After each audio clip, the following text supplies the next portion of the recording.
Je suis membre de l'ARCES depuis plusieurs années, à la fois pour suivre des formations, participer aux webinaires, aux colloques.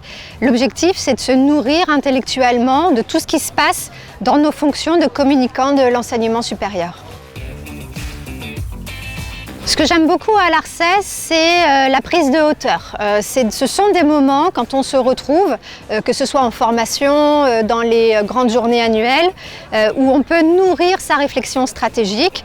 Souvent plusieurs experts sont invités. Ça nous permet de regarder un peu plus loin, d'être dans une vision un peu plus long terme. Et ça, ce sont des moments très précieux.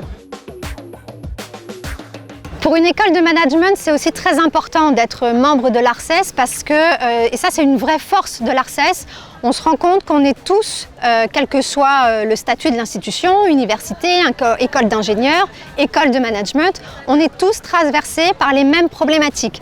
On fait tous face à une jeunesse qui change, à des codes de communication qui évoluent très vite, à de nouveaux défis, notamment digitaux. Et ça, c'est très rassurant de voir qu'on est confronté aux mêmes problématiques et qu'on avance tous ensemble, encore une fois, quel que soit le statut, vers les mêmes directions. Il y a beaucoup d'avantages d'être à l'ARCES, à la fois pour voir plus loin, se nourrir intellectuellement et puis faire vivre le réseau. Ce sont aussi des moments d'échange, de rencontres, de partage de bonnes pratiques. Et ça aussi, c'est assez rare dans nos environnements quotidiens de pouvoir prendre ce temps pour pouvoir se parler. Le conseil que je pourrais donner à tous les communicants qui ne sont pas encore membres de l'ARCES, c'est faites-le.